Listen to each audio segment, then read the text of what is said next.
Hello, my dear students. Today we are going to discuss all the important question answers from Aunt Jennifer's Tiger's poetry. For line-wise explanation or word-to-word explanation, you may watch my other videos. Let's begin with the theme. In the theme, you must write it is a feminist poem at first, and then you have to mention it shows male chauvinism and it talks about gender conflicts. Another theme is victimization of women by male counterparts, and it expresses evil of patriarchy. Aunt Jennifer is totally victimized and suffers the oppression of her male counterpart even though he is absent. She is never able to liberate herself from the oppression of custom and law. Aunt Jennifer thus creates for herself an alternate world of freedom, one which she can inhabit only in her imagination. See, students, practically it is not possible for Aunt Jennifer to liberate herself. Therefore, she creates a world, the world in the imagination, where she is free just like tigers. Images and symbols found in the poetry. The poet has used various images and symbols to stress upon the male chauvinism and oppression of women at their hands. Here, tiger symbolizes terror and oppression, and it also stands for freedom of spirit. Bright topaz. Okay, it is symbolic to the color of tiger's skin. Next, we have fluttering wool. It shows extensive oppression, and Aunt Jennifer, after marriage, been victimized by society and its customs. And its ivory needle. Okay, needle is very light, but the weight of uncle's domination is much more, and she is always at terrorized state. Uncle's wedding band highlights suppression of women in matrimony, and wedding band symbolizes oppression of women by custom and law. It also symbolizes so-called male authority and dominance. For many men, women are mere personal possessions. Ringed with ordeals is an image used by the poet to express the struggle of the spirit, racial and religious injustice and oppression that Aunt Jennifer suffers but never expresses or complains against. Repetition of Aunt Jennifer and tigers. This creates gothic ambience, horrifying ambience of the oppressor and oppressed. The theme male chauvinism runs throughout the poetry, creating a fearsome atmosphere of tigers on the prowl for a prey. Alliteration is found here. Alliteration means repetition of consonant sound at the beginning of successive words. Here, F sound is repeated in fingers fluttering. Therefore, it is alliteration. In another line, we find prancing proud. Here, P sound is repeated. Therefore, it is alliteration. Now we will discuss question answers. These question answers I have included because frequently it is asked in the examination. What does ringed with ordeal imply? Here, Aunt Jennifer has been so victimized in her life that even after death she remains trapped in the struggles of the spirit. Though we do not know what terror Aunt Jennifer had to live with and why her hands and relatives did not step in if she was so terrified. We find her a victim of racial, social, gender injustice and oppression.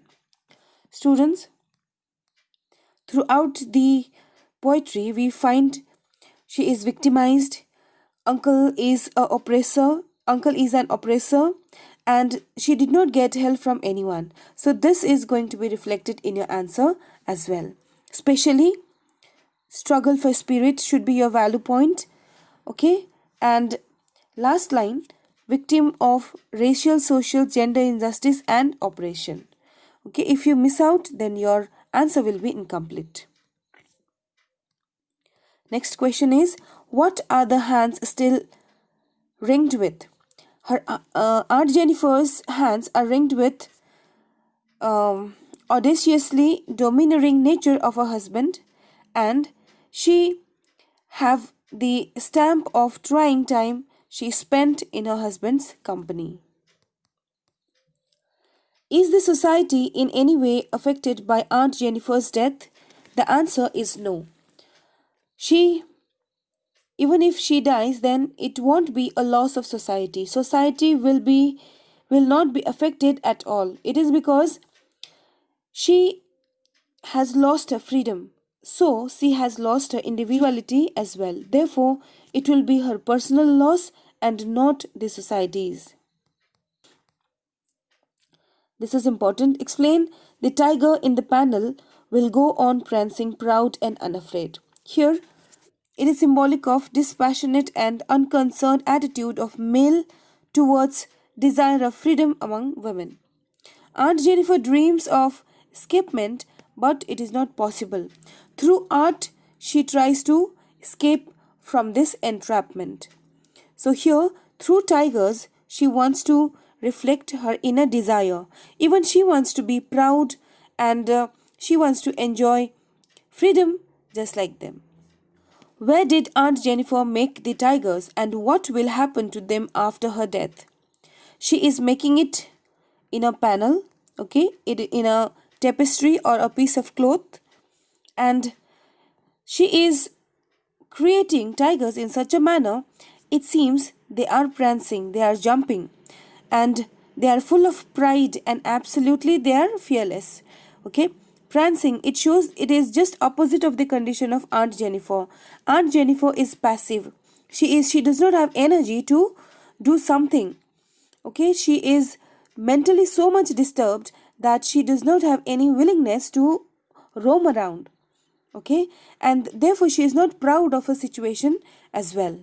Alright, whereas tigers are full of energy, they are jumping, they are doing whatever they wish. Okay, and they are proud of their power. They are absolutely fearless. This is the inner desire of Aunt Jennifer. Here, how do denizens and chivalric add to our understanding of the tiger's attitude? Here, denizen means inhabitants.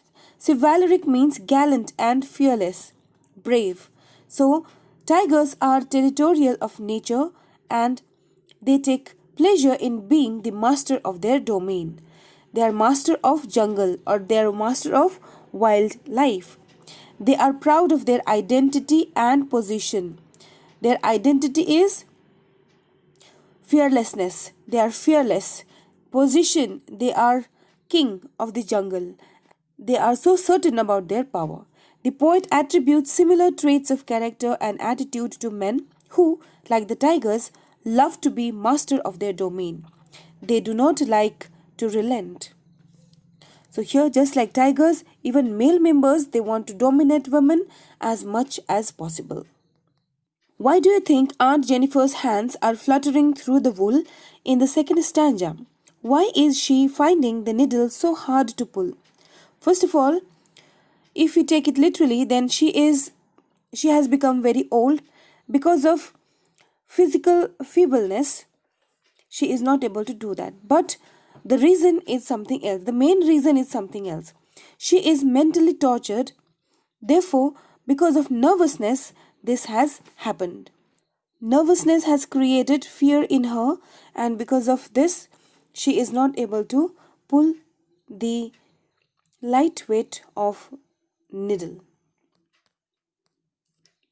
What is suggested by the image massive weight of uncle's wedding band?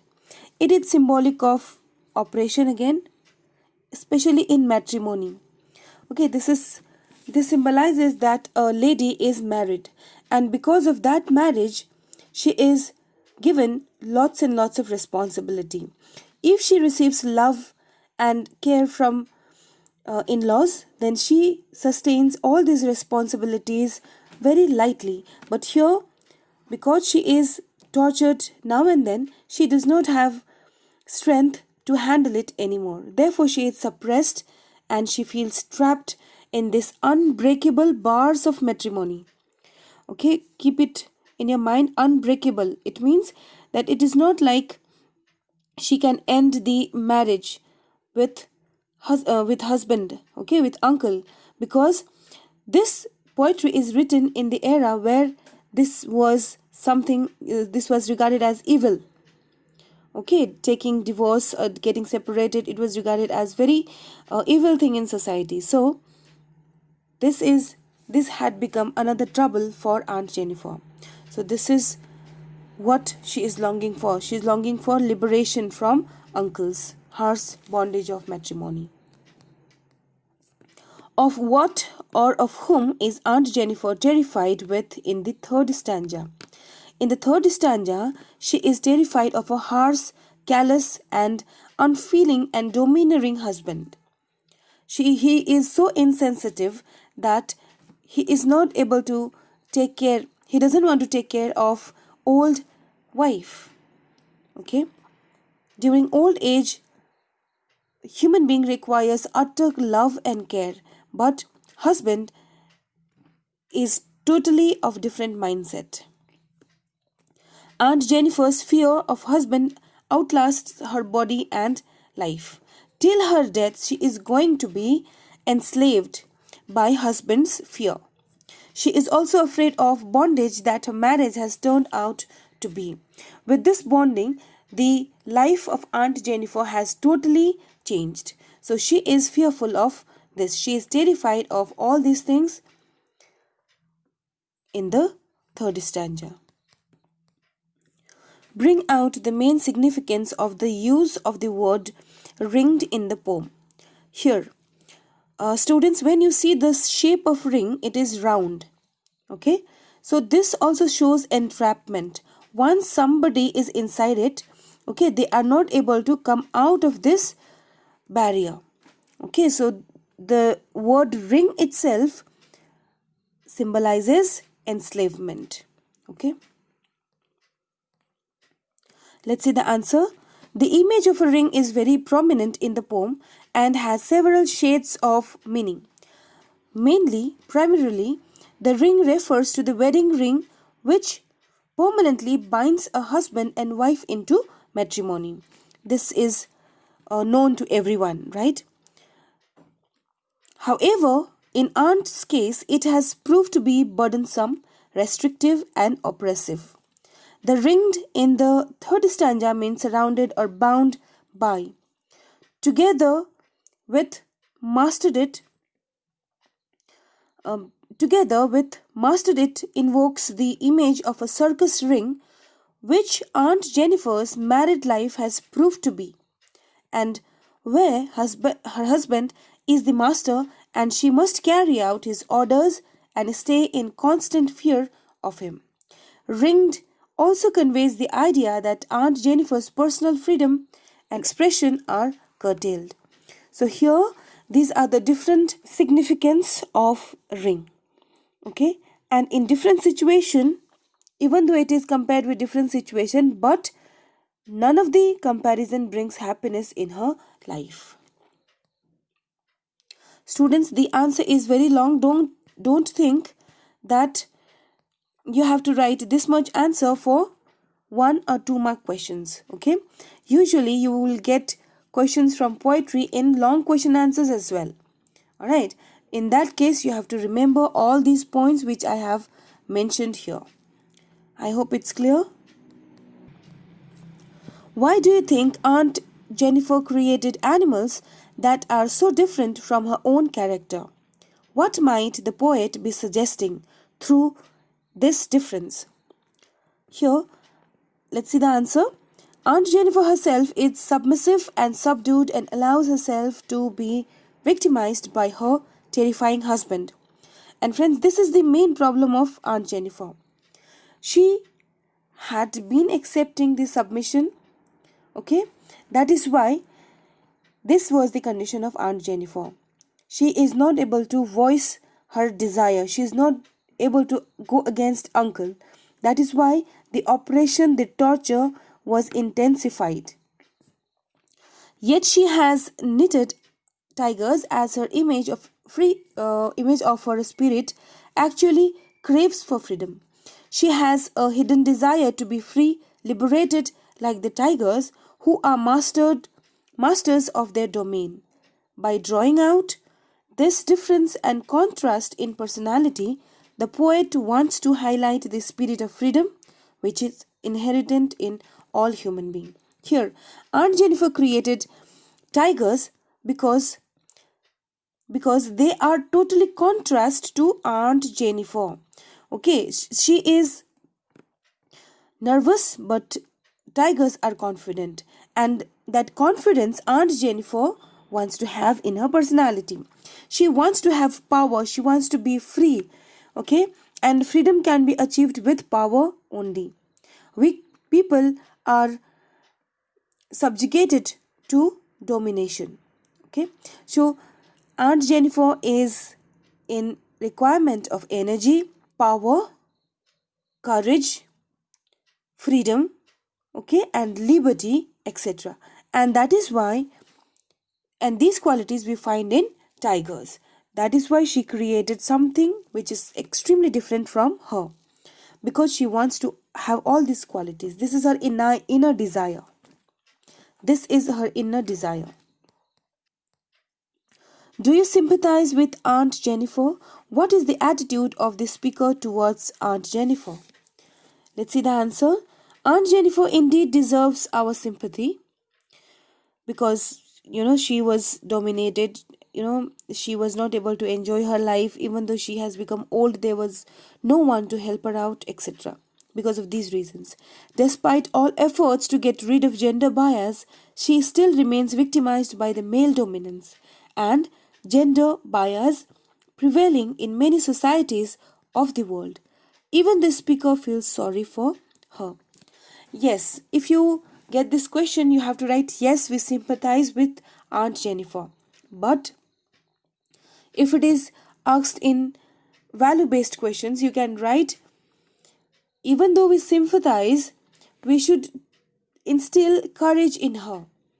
This was because of lack of courage that she was accepting orders from uncle, and this has caused lots of trouble throughout her life. So 50% she is the culprit for this situation of hers. Next question. What ideology does the poem Aunt Jennifer's Tigers propound? Here the answer, you should mention that it is a feminist poem, and this poetry is critical of male world, which is terrifying and very oppressive. This isolated Aunt Jennifer, and she was exploited by her husband. Because of that, she was bound to create alternate world where she is longing for freedom. And it was practically not possible. Therefore, through art, through imagination, she did it. So even though she will die, her art will remain alive. Her art is immortal. Okay, through that art, Aunt will be remembered, because as it is, she does not have any identity in her society. So through art, she will be remembered. How is the poem a forceful expression of the evil of patriarchy? Here, of course, this shows evil of patriarchy. It is because throughout the poetry, Aunt Jennifer struggles to get rid of domination of male, and all the deep conflicts of bondage and freedom with which women wrestle have been reduced to gender conflict here. How are genders polarized in the poem? The genders in the poem are shown to be polarized, as Aunt Jennifer is totally victimized by her dominant husband. She feels the massive weight of her wedding band even in the absence of her husband. She fails to liberate herself of her mental suppression even though he is physically absent. Next question. Do you view Aunt Jennifer's Tigers as a tragic poem? Let's see the answer. The injustice and oppression which women have to face in many societies of the world, even today, make the poem a tragic one. But the tragedy here is mystified, for we neither know what terrors Aunt Jennifer had to live with, nor why her friends, relatives did not step in to help if she was so terrified. Next question. Where does Aunt Jennifer seek refuge on being victimized by the male world? Does she find her freedom? Here, Aunt Jennifer was not free in the house of uncle. Therefore, through imagination, she created some art through which she liberated her spirit at least. So, let's see the answer. Unable to liberate herself from the victimization of male world, Aunt Jennifer tries to find the freedom of her spirit in her art. Though her art is presented as positive, buoyant, and triumphant, yet she fails to escape from the terrifying power of her husband. Do you think Aunt Jennifer is both a victim and an oppressor? Comment. Before reading the answer, you tell me your views. What do you think? Is she a victim or oppressor? I say both. Aunt Jennifer is no doubt a victim, as she is confined in a prison of her ego, psychology, and the ideology of family.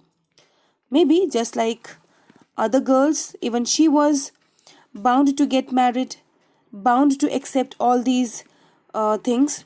Okay, but after a limit, okay, after reaching to the saturation point, she should have voiced her desire, which she failed to do. Therefore, she is also an oppressor, for she seems to have quietly accepted the slavery. Okay, though victimized, she finds an outlet in knitting and embroidery. Instead of revolting, okay, she chooses a peaceful way of liberating her soul, that is through knitting and embroidery. Okay, she quietly voices that what is her requirement, all right, but openly she is not able to say it. This is the problem which makes her an oppressor. Is Aunt Jennifer able to find a refuge in her art? Let's see the answer. Oppressed by the overbearing dominance of her husband, Aunt Jennifer recoils into her make-believe world of dream and art. Her art does give catharsis to her pent-up feelings and oppressed her spirit. Yet she is unable to liberate herself completely from oppression and terror of male world around her. So here we see Aunt Jennifer.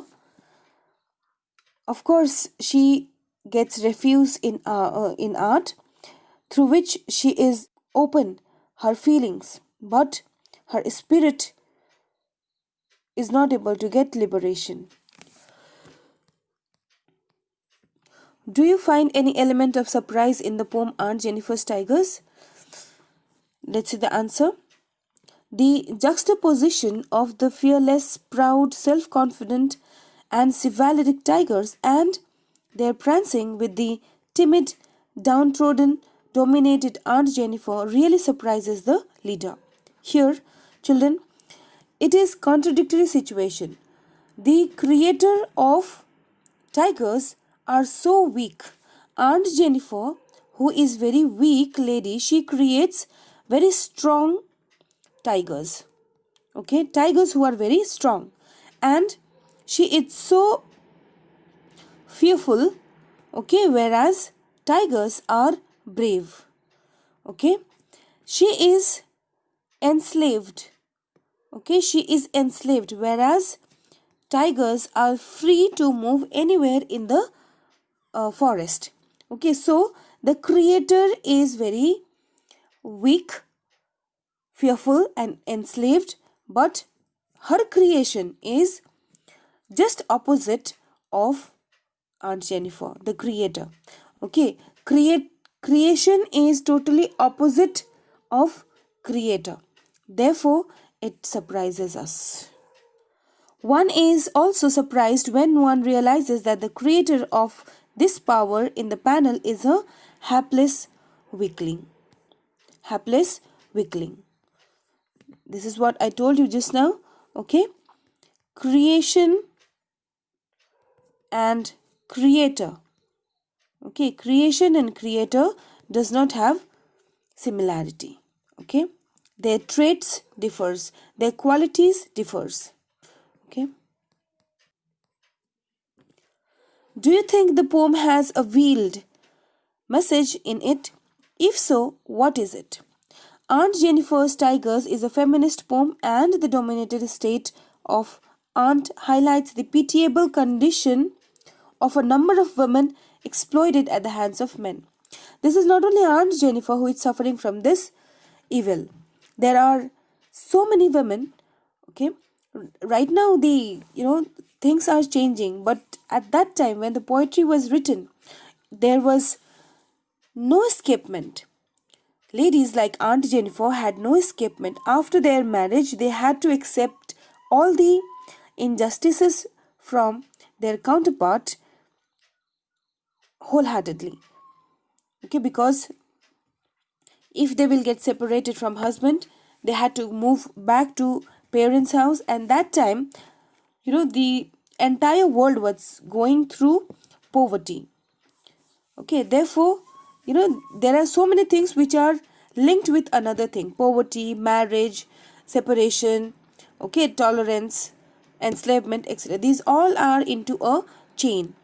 Okay, so this, in order to understand this, we have to go back to so many things. So right now in gist, you understand that it is not only the story of Aunt Jennifer, but it is the story of all the women who are being tortured by their husband or male counterparts. Students, believing that this video will help you out in your examination, I take your leave. Thank you.